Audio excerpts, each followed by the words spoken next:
Just like Duke Nukem, Jason King loves Anime Titty Fridays. Please hold while I try to connect you. I am. Hello? Hello? Oh, hello. Is this O2? Hello? Earth to O2? Is this O2? Why are you not speaking to me? I thought you were a member of the sales team. Hello? I promise I won't bite. Hard. A few moments later. Hello? Yeah, hello. Good day, sir. This is Maha calling from O2 Network from your network provider. How are you? Hello, Maha. I'm fine. How are you? Maha, how are you? I'm interested in buying O2 products. Can you help me, please? Hello, Maha. Are you there? Can I speak to a manager, please? What is going on? Does anybody work at O2? You guys called me. I am calling you back. Is anybody there? Holy fuck, this is so weird. They've been calling me all this week. Now I'm calling them back. I'm not getting... That's so weird. Isn't that really terrible? Right, I'm going to try again. I made 3 calls so far. Let's see what happens when I call again. While I try to connect you. Your call has been forwarded to the voicemail for Urgent You Too. No one is available to take your call. At the tone, please record your message. When you've finished recording, you may hang up or press the hash key for more options. Hello, O2. This is Kung Fu Hot Dog here on YouTube. Can you tell your sales staff to stop fucking calling my phone and trying to sell me a product I don't fucking want? Because the next time you call, I'm going to show you the wrath of my 12-foot long...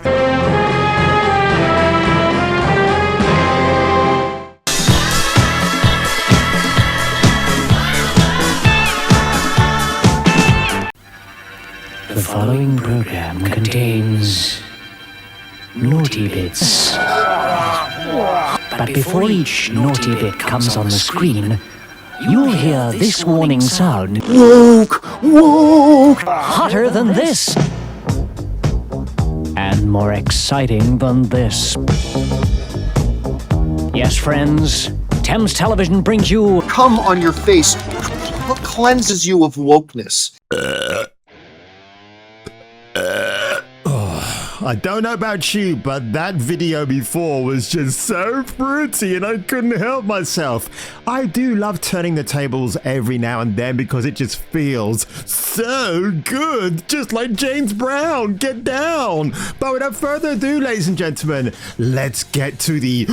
Oh dear, that's a bit of an early reveal, but you know what? I might as well go with this story first because yes, it's the end of the week. It is the Cringe-Pocalypse and yours truly is bringing you some truly cringe-worthy news of the week from Hollywood. Beginning with Miss Dynasty herself, Drew Barrymore. So if you don't know what happened to Miss Barrymore this week, she has relaunched her chat show, and because she did that, she's been getting backlash from her esteemed colleagues, friends, everybody else in the biz who have taken an objection to this, because in case you've been under a rock for the last 6 months, Hollywood is on strike because they're crybabies, because artificial intelligence does a way better job than some of these so-called A-list actors who read a few lines off a script, no emotion, no Juilliard or Harvard. Well, actually, that's not even an acting school. I'm talking about RADA, Lambda, all those esteemed drama schools that are meant to teach you how to bring a character to life. But these so-called actors will just read some dialogue, get paid thousands, and then go home until the next assignment comes up. And when I say assignment, I don't mean Mulvaney, although he's coming up in this video later on as well. So artificial intelligence rules as far as I'm concerned. And if that vacancy at Netflix is still open, Netflix, give me a call. I'd love to work for you for 900 grand a year and take my friends out on a Friday night in Soho. So, Drew Barrymore, people have been picketing outside the CBS studios in New York to protest about the production resuming, and that she's been called things like a scab. What have they said here as well? Chanting slogans as "shut it down."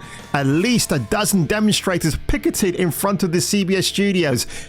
12 people turned up to demonstrate, really. So I guess actors who are on strike, and obviously they're missing their paydays, their residuals. I suppose they might still be getting residuals while they're on strike. I think it might work that way.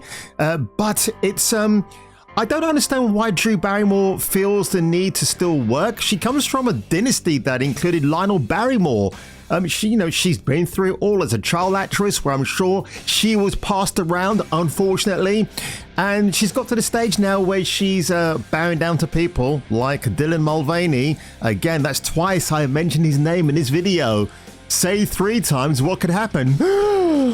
But without further ado, folks, we can't toil and trouble about Miss Barrymore. She's earned millions. She could retire comfortably, and she looks like she's not been touched with the surgical brush. Then again, actually, this photo does tell me otherwise. Yes, I can tell by the lips. They're not moving, Miss Barrymore. That was taken in Pasadena, California in 2022. It's clear that they don't support WGA Strong writers or fans. Drew the right thing. Stop it. What a horrible pun. So we took shirts and joined. F that, wrote so-and-so on Twitter. Oh dear. Poor Miss Barrymore, just to wake up with that privilege and going to do a chat show because you want to get the next D-list star on the show with no audience, or maybe there might be an audience, only to be greeted with this rapturous applause from your fellow actors and actresses. But it does get worse, ladies and gentlemen. Watchmen and Saga of the Swamp Thing scribe Alan Moore says he asked for DC Comics to send all of the money from any future TV series he's behind to Black Lives Matter.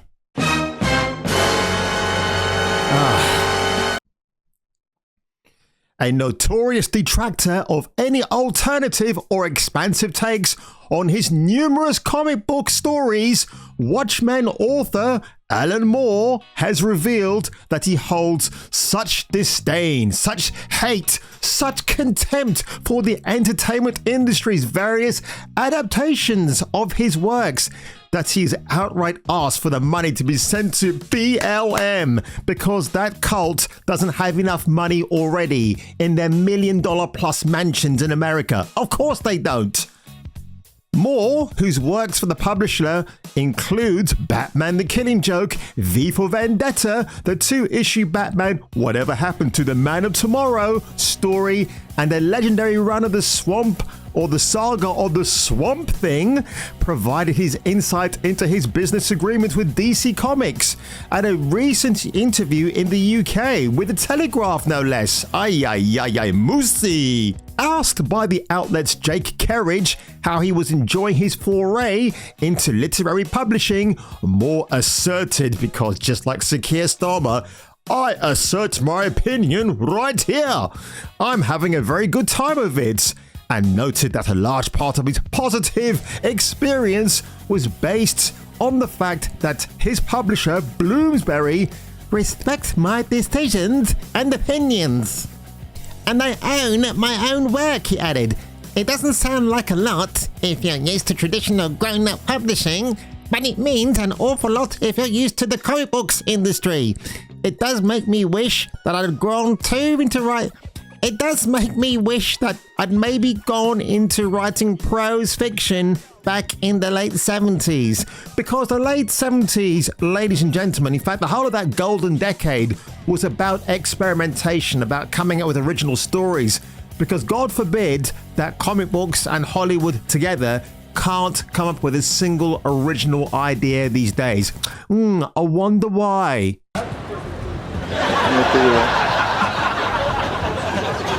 Pull back your top. Pull back your top. Pull it back. Look, take a look. Take a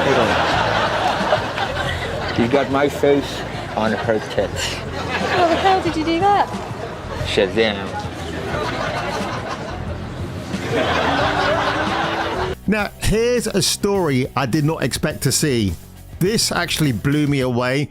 Comedian Rob Schneider, gentleman Dylan Mulvaney, there we go again, is guilty of gender appropriation. Now, remember, I talked about Mr. Mulvaney last week or the week before, that he is doing a modern day version of Tootsie, basically going around with no surgery, reassignment, making a mockery of people who are genuinely transgender, that he is one of them. And he's standing there on that platform fighting for all your causes and all your concerns, when really he's just actually mocking the whole idea. And if he's making millions from the mockery, then more power to him, I guess.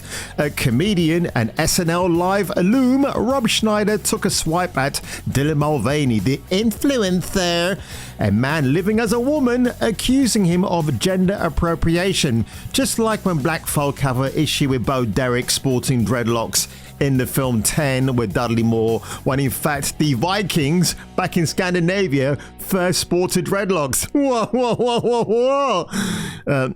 Of course, people on Twitter got really mad, got really angry, because of course they do, right? The statement received massive retractions and reactions from people, both in support and against Rob. "You, sir, are no gentleman," said one loser. Loser. "You dress up as a girl once in a movie and suddenly you're an expert. Got it?" said another. "Except that was for a movie, numbnuts, not in real life." And that film was actually pretty funny. "Hey Rob, I saw you do stand-up a couple of years back and you were a solid 5 out of 10, said another. F Rob Schneider. "We always knew his dick was a little bit weenie, but we let him grace everyone's TV despite his piss-poor acting, because he seemed like the funny uncle who was progressive and cool and would let you try weed for the first time. But this shitty-ass tank. Oh, God." Ew, Rob. "I hate that to know you're truly a shitty human, and everything you've done in the past is now tainted. I hope to never hear from you again." What a bunch of effing crybabies. And speaking of which, As a kid, I always thought it was an illusion when my mom would produce milk from her breast. Now, as a full-grown adult, I know there is no trickery involved. The breast can feed you and entertain you. It truly is a magical thing.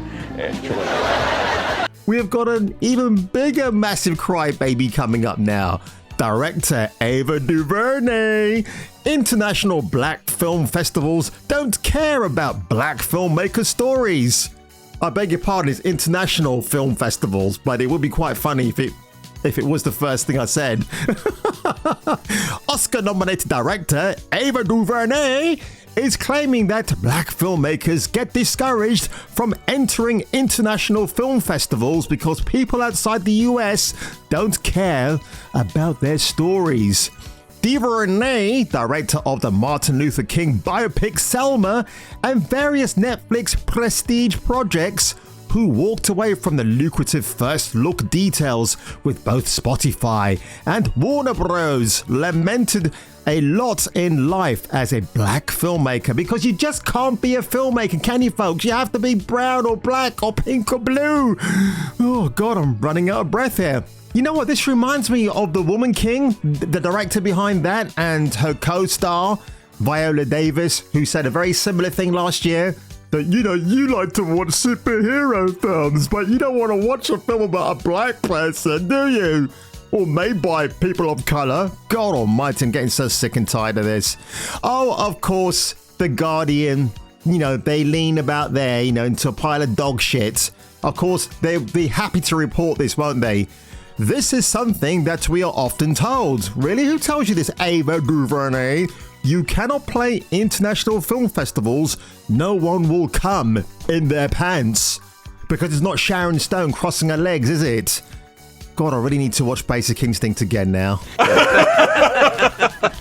This year, Duvernay became the first black woman to compete with a feature-length film at Venice. People will not come to the press conferences. No, they just come in them. People won't come to the industry screenings. Duvernay continued. They will not be interested in selling tickets. You might not even get into the festival. I don't apply. I can't tell you how many times I've been told, don't apply to Venice, Duvernay. You won't get in. It won't happen, love. You know what? I've got to screech the brakes right here, because when Spike Lee was a black independent filmmaker back in the late 80s into the 90s, did he go around saying, you got to watch one of my edgy films because I'm a black, young, angry male? No, he didn't. The press did that for him. And I never heard once in my coverage, in my time of growing up in films in the era, that Spike Lee was mad because people didn't go to watch his films. I've watched these films. I even watched his films when he became more mainstream and did things like Inside Man with Clive Owen. You remember Clive Owen, who wasn't even showing his face on screen, which I thought was a first actually. So before superhero films were masking the character, I guess Spike Lee was kind of several steps ahead. And this year something happened that hadn't happened in 80 years. An African-American... Can we stop with the African-American bullshit, please? You're a black woman, that's it. Or you're just a woman, okay? Not this African-American bullshit. I really do hate it. She added, so now that a door is open and the other one's shutting behind your big fat ass, I trust and hope the festival will keep open. Duvernay's movie Origin premiered at the film festival on Wednesday. It reportedly focuses on racism because we don't have enough of that in our lives right now. By the way, I'm your dark coffee representative of color, and I enjoy my meat like I enjoy my women. White with a little bit of a tan. Miss Anna Diaz, whenever you're ready, love.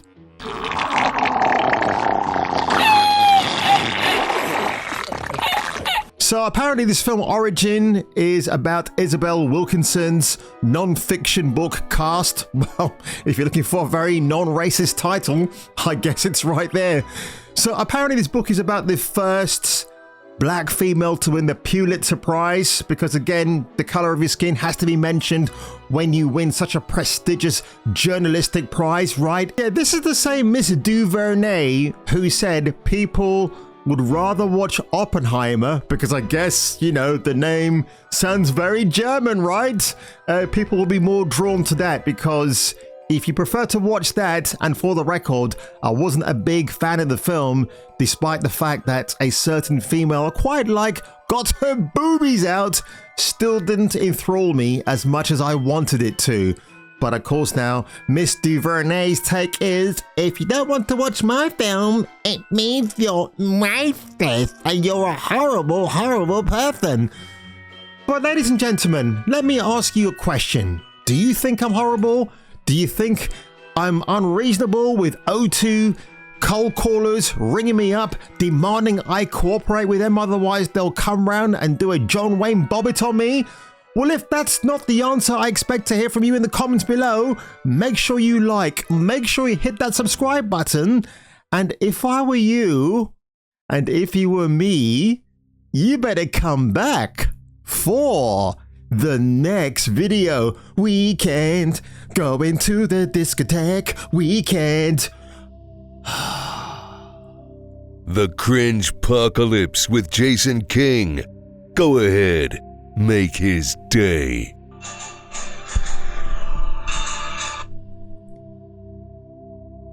Hello? Hi. Yeah, hi. Good day, sir. Good day, sir. This is Anna calling from O2, your mobile network O2. How are you? I'm fine, thank you, Anna. How are you? Fine, thanks for asking. The reason of this call is that O2 is providing you for 30 discounts on your monthly tariff plan without any changes and charges on the contract you're already using, alright? That is right. That is correct. Okay, so you have to cooperate with me. I have to hang on. Sorry. Wait. I have to cooperate with you. Why do I have to cooperate with you? Can you tell me why?